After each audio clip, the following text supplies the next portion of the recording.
Hello. അങ്ങനെ ഇടവേളകൾക്ക് വിട കൊടുത്തുകൊണ്ട് ഞാൻ വീണ്ടും ഒരു ലോങ് വീഡിയോ ആയിട്ട് വന്നിരിക്കുകയാണ്. വെക്കേഷൻ ആയതുകൊണ്ട് കുട്ടികളൊക്കെ ഉണ്ടായിരുന്നു ചേച്ചിയുടെ. അപ്പോൾ എവിടെയെങ്കിലും പോകണമെന്ന് നേരത്തെ തീരുമാനിച്ചു വെച്ചിരുന്നതാണ്. പക്ഷേ എവിടെയാണെന്ന് ഫിക്സ് ചെയ്തിട്ടില്ലായിരുന്നു. പെട്ടെന്നൊരു വെളിപാടുണ്ടാകുന്നു അല്ലെങ്കിൽ ബോധോദയം ഉണ്ടാകുന്നു എന്നൊക്കെ പറയില്ലേ, അതേപോലെ വിഷ്ണുചേട്ടന് പെട്ടെന്ന് എവിടെയെങ്കിലും പോകാം, മീൻപിടിപ്പാറ പോയാലോ എന്ന് തോന്നി. അപ്പോൾ തന്നെ ഞങ്ങൾ റെഡിയായി. നമ്മുടെ വീട്ടിൽ നിന്ന് ഏകദേശം ഒരു 15 മിനിറ്റ് ദൂരം മാത്രമേ ഉള്ളൂ മീൻപിടിപ്പാറയിലേക്ക്. അതുകൊണ്ട് എല്ലാവരും ഫാസ്റ്റായിട്ട് റെഡിയായി. കുട്ടിപ്പട്ടാളംസ് ആണെങ്കിൽ സ്കൂളിൽ പോകുമ്പോൾ ഇത്രയും നേരത്തെ റെഡിയാകുമെന്ന് എനിക്ക് തോന്നുന്നില്ല. അത്ര ഫാസ്റ്റായിട്ടാണ് അവർ റെഡിയായത്. കാർ പാർക്ക് ചെയ്ത് നമ്മൾ കുറച്ച് ദൂരെയായിട്ട് പാർക്ക് ചെയ്ത്, ഇതിൻ്റെ ഫ്രണ്ടിലൊന്നും നമുക്ക് പാർക്ക് ചെയ്യാൻ പറ്റത്തില്ല. അപ്പോൾ കാർ നമ്മൾ പാർക്ക് ചെയ്തിട്ട് നേരെ അങ്ങോട്ട് ഓടുകയായിരുന്നു. കാരണം സമയം ഒത്തിരി ലേറ്റായിട്ടാണ് നമ്മൾ വന്നത്. നമ്മളോട് സെക്യൂരിറ്റി ചേട്ടൻ പറഞ്ഞു ഇനി ജസ്റ്റ് അരമണിക്കൂർ മാത്രമേ ഉള്ളൂ, 6:30 എന്തായാലും ക്ലോസ് ചെയ്യുക, അതിന് മുന്നേ ഫുള്ള് കണ്ടിട്ട് ഇറങ്ങണം. അത് കേട്ടപാടെ ഞങ്ങൾ പെട്ടെന്ന് ടിക്കറ്റ് എടുത്തു. അഡൾട്ട്സിന് 20 രൂപയും കുട്ടികൾക്ക്, അതായത് 5 വയസ്സ് തൊട്ട് 12 വയസ്സ് വരെ ഉള്ള കുട്ടികൾക്ക് 10 രൂപയായിരുന്നു ടിക്കറ്റ് ചാർജ്. ഞാൻ കരുതിയിരുന്നത് വെള്ളമായതുകൊണ്ട് മീൻപിടിപ്പാറയിൽ ഇറങ്ങാൻ പറ്റത്തില്ലെന്നായിരുന്നു. പക്ഷേ ഞങ്ങൾ വന്ന സമയത്ത് മനസ്സിലായി കുറച്ച് വെള്ളമുണ്ട്, ഒത്തിരി വെള്ളമില്ല, നമുക്ക് ഇറങ്ങാൻ പറ്റുമെന്ന്. ബാക്കി താഴോട്ടൊക്കെ ഉള്ളിടത്ത് മൊത്തം പാറകൾ നന്നായിട്ട് തെളിഞ്ഞിരിപ്പുണ്ട്. കാരണം വെള്ളത്തിൻ്റെ ഫോഴ്സ് കുറവായിരുന്നു. ലാസ്റ്റ് നമുക്ക് വെള്ളത്തിൽ ഇറങ്ങാമെന്ന് തീരുമാനിച്ചതുകൊണ്ട് കുട്ടിപ്പട്ടാളം ഓടുമായിരുന്നു എല്ലാ റൈഡ്സിലും കയറി ഇറങ്ങാൻ. അതുപോലെ തന്നെ ഞങ്ങളും അതിൻ്റെ പുറയിൽ അവരുടെ കൂടെ തന്നെ ഉണ്ടായിരുന്നു. വെക്കേഷൻ ആയതുകൊണ്ട് അവർക്ക് വേണ്ട എൻജോയ്മെൻറ്റ്. വീട്ടിൽ മാത്രം ഇരുന്ന് എത്ര നേരം അവർ കളിക്കും, അവർ പാർക്കിലൊക്കെ കളിക്കട്ടെന്നേ. അമ്മ നിബി ബേബി എടുത്തിട്ടുണ്ടായിരുന്നു. നിബി ബേബി നല്ല ഉറക്കമായിരുന്നു. അവനിവിടെ വന്നതോ ഒന്നും അറിഞ്ഞില്ല. അവൻ ജസ്റ്റ് കാറിൽ കയറിയപ്പോഴത്തേക്ക് ഉറക്കമായി. കുട്ടിപ്പട്ടാളത്തിന് മുന്നേ ഈ റൈഡ്സിലൊക്കെ കയറാൻ വേണ്ടി ഓടിയത് എൻ്റെ ചേച്ചിയാണ്. കണ്ടില്ലേ, കുട്ടികളുടെ കൂടെ ഇരുന്ന് റൈഡ്സിലിരുന്ന് കറങ്ങുന്നത്. അവസാനം മതിയായി എന്ന് പറഞ്ഞ് ഇറങ്ങുന്നുണ്ടായിരുന്നു. എല്ലാവരും ഫാസ്റ്റായിട്ട് റൈഡ്സിലൊക്കെ കയറുക. കാരണം എല്ലാവർക്കും വെള്ളത്തിൽ ചാടണം എന്നുള്ള ഒറ്റ ലക്ഷ്യം കൊണ്ടാണ് എല്ലാവരും ഈ ഓടിച്ചാടി നടക്കുന്നത്. ഇവിടെ ചുറ്റിനും നല്ല മരങ്ങളാണ്, റബ്ബർ തോട്ടവും നല്ല മരങ്ങളും, അങ്ങനെ ഫുള്ള് പച്ചപ്പാണ്. പക്ഷേ ഒട്ടും കാറ്റില്ലായിരുന്നു. അമ്മ അതാണ് ഇങ്ങനെ പറയുന്നത്, കുഞ്ഞിനെ തൊഴിലെടുത്തിരിക്കുന്നുണ്ട്. അമ്മ പറയും ഇവിടെ ഫുള്ള് ചൂടാ, ഒരു കാറ്റ് പോലും വീശുന്നില്ലല്ലോ, ആവി എടുക്കുന്നു, ചൂടെടുക്കുന്നു എന്നൊക്കെ പറയുമായിരുന്നു. ഇവിടെയൊക്കെ ആണെങ്കിൽ വെള്ളം പോലും ഇല്ല, നല്ല വെള്ളമുണ്ട്, പക്ഷേ വളരെ കുറവായിട്ട് വെള്ളം. വീണ്ടും ചേച്ചി പിള്ളേരുടെ കൂടെ സീസോയിൽ കയറി കളിക്കുകയാണ്. പിന്നെ ഈ റൈഡ്സിൽ കളിച്ച് വരുമ്പോൾ താഴെ വരുമ്പോൾ കുറച്ച് കുഴിയായതുകൊണ്ട് എല്ലാവരും കെയർഫുള്ളായിട്ടാണ് ഇതിൽ കയറിയിരുന്നത്. പിന്നീട് വീണ്ടും ഇവർ ഊഞ്ഞാലിലോട്ട് കയറി. അവിടെ എല്ലാത്തിലും കയറണം എന്ന് പറഞ്ഞ് വാശിയായിരുന്നു. അങ്ങനെ അത് കയറിയിട്ട് നേരെ വെള്ളത്തിൽ ചാടണം എന്ന് പറഞ്ഞ് ഓട്ടമായിരുന്നു.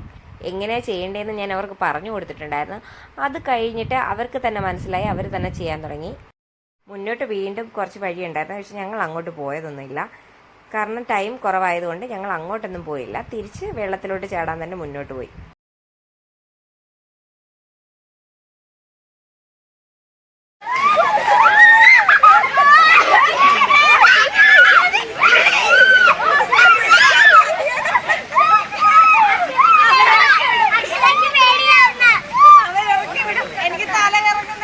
ചേട്ടൻ ഞങ്ങൾക്ക് തന്ന പണിയായിരുന്നു അത്. ഞങ്ങളുടെ ആ കൂവൽ കേട്ടിട്ട് നിവി ബേബി ഉണർന്നു.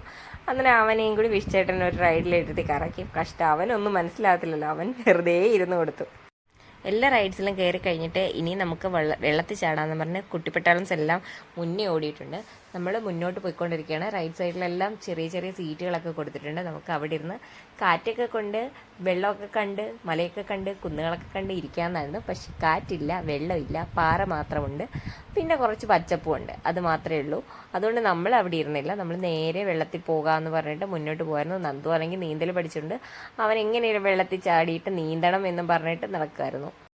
ഈ കാണുന്ന മാൻ്റെയൊക്കെ പെയിൻറ്റ് നന്നായി പോയിട്ടുണ്ടായിരുന്നു, പഴയ ഒരു കോലമായിട്ടുണ്ട്. അതേപോലെ ഇവിടുത്തെ മെയിൻ ഹൈലൈറ്റായ മീനിൻ്റെ വരെ പെയിൻറ്റ് പോയിട്ടുണ്ടായിരുന്നു. പിന്നെ ഈ മാൻ്റെ ഫ്രണ്ടിൽ നിന്ന് ഫോട്ടോ എടുക്കണമെന്നും പറഞ്ഞ് ചേച്ചി നിന്നിട്ടുണ്ടായിരുന്നു. കാരണം ചേച്ചിമാരെന്തെങ്കിലും ആഗ്രഹം പറഞ്ഞു കഴിഞ്ഞാൽ അനിയത്തിമാരത് സാധിച്ചു കൊടുക്കണ്ടേ. ഞാനും അപ്പോൾ ഒരു ഫോട്ടോ എടുത്തു കൊടുത്ത്. ആളെ ഹാപ്പി, ഞാനും ഹാപ്പി. അത് കഴിഞ്ഞിട്ട് നേരെ നമ്മൾ ഈ തൂക്കുപാലം കയറി വേണം അപ്പുറത്തിറങ്ങാൻ. അവിടെയാണ് നമ്മുടെ ഈ കുളിക്കാനും ചാടാനും ഒക്കെ കുട്ടികൾക്ക് കളിക്കാനും ഒക്കെ പറ്റുന്ന, വെള്ളത്തിലിറങ്ങാൻ പറ്റുന്ന ഏരിയ. നമ്മളന്നേരം അതുവഴി അങ്ങോട്ട് പോയിക്കൊണ്ടിരിക്കുക. അവിടെയും പോകുന്ന വഴിക്ക് കുറേ സീറ്റിംഗ് ഒക്കെ ഉണ്ട്. അതും നമുക്ക് അന്നേരം ഡയറക്റ്റ് ഫ്രണ്ടിലായിട്ട് ഇരുന്ന് കാണാം.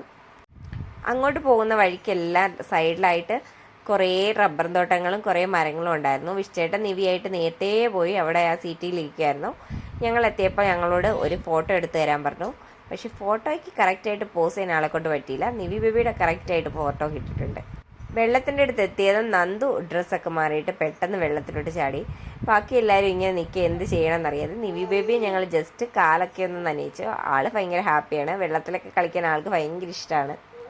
ഫസ്റ്റ് ടൈമാണ് ആൾ വെള്ളത്തിലൊക്കെ ഇറങ്ങുന്നത്. അവൻ്റെ ഫസ്റ്റ് ട്രിപ്പാണെന്നും കൂടി പറയാം. ആദ്യമായിട്ടാണ് അവൻ ഇങ്ങനെ ഒരിടത്ത് പോവുകയൊക്കെ ചെയ്യുന്നത്. ഇങ്ങനെ വെള്ളം ഒഴുകുന്നതൊക്കെ കാണുന്ന ആദ്യമായിട്ടാണ്. ഇനി നമുക്ക് മീൻപിടിപ്പാറയുടെ മെയിൻ ഹൈലൈറ്റ് കാണാം. ഇതാണ് മീൻപിടിപ്പാറയുടെ മെയിൻ ഹൈലൈറ്റ്. നേരത്തെ ഇത് നല്ല ഫുൾ കളർഫുള്ളൊക്കെ ആയിരുന്നു. ഇപ്പോൾ കളറൊക്കെ പോയി മങ്ങി.